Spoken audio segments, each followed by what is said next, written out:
जैसे आपने जो अभी बात की कि सब मिल के बैठे हैं, ख्वाजा साद रफ़ीक साहब हैं, उन्होंने एक मशवरा दिया है। उन्होंने कहा जी कौमी हुकूमत जो है वो तश्कील दी जाए, सियासी तनाव बाहमी तलखियाँ कम करने के लिए अना ज़िद और बदले के बुत तोड़ दिए जाएँ।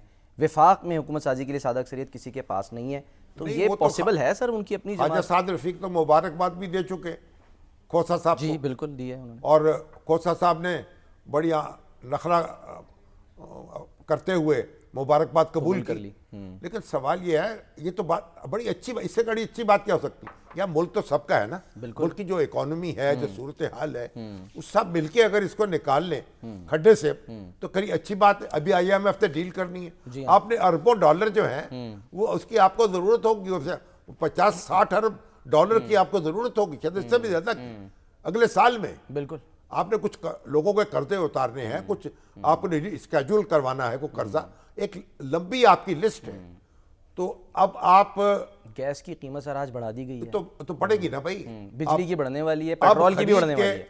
महंगी खरीद के सस्ती बेच तो नहीं सकते ना, मसाइल तो हैं। अब सवाल यह है कि आप जब एक दूसरे से भी लड़ेंगे, बड़ी अच्छी बात है, मगर साद रफीक की बात कौन सुनेगा? नहीं सुनी वो जाएगी। तो इमरान खान साहब ने आज भी कहा है कि पीपल्स पार्टी, PMLN और MQM, हाँ जी, उनसे नहीं हमने इन तीनों से बात नहीं करनी। बिल्कुल। अब अगर तीनों को निकाल दें तो असेंबली में मेजॉरिटी नहीं हो सकती।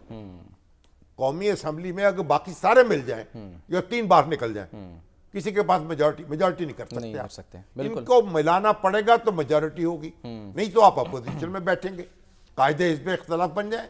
हमारे उमर अयूब साहब, और उसके लिए तो सर उन्होंने नाम दे दिया है, शेर अफजल मरवत का नाम सामने आ रहा है। यानी अली वो मोहम्मद कायदे खान हिस्ब साहब का। इख्तलाफ वो होंगे, जी ये सिर्फ वजीर आजम का इंतखाब लड़ेंगे जी बस, और फिलहाल तो तोहमत यही इनके है। नाम पे आ जाएगी। हाँ जी। वज़ारत उज़्मा का के अगर उम्मीदवार जीत होने की, गए एग्जैक्टली। और कायदे हिस्ब इख्तलाफ होंगे मरवत, मरवत या अली मोहम्मद खान, ये अभी नाम जो है वो सामने अली आ रहे मोहम्मद खान तो फिर भी कोई ढंग के आदमी है, तो शेर अफजल मरवत तो हैं। गौर खान का भी है वैसे तो। विटामिन A और D से भरपूर हैं। उनको मालूम नहीं कि मैं कल वो कह रहे थे कि जरदारी साहब ने मुझे मैसेज दिया है, पीपल्स पार्टी ने यकसर कर दिया बिल मुस्तरद। वास्ता हाँ जी, पैगाम दिया है। मैं अभी मरियम औरंगजेब साहिबा जो हैं उनका भी ट्वीट पढ़ रहा था, वो भी यही कह रही थी कि भाई आपसे राब्ता किया किसने है, जो आप कह रहे हैं जी इसने राब्ता उसने राब्ता, कभी कहते हैं कोई वहाँ पर हमारी सीटें छिन गई, तो वो कह रहे हैं कोई राब्ता रुब्ता तो नहीं शेर अफजल मरवत अगर होंगे कायदे हिस्ब इख्तलाफ, हर वक्त हंगामा उठेगा वहाँ। चलो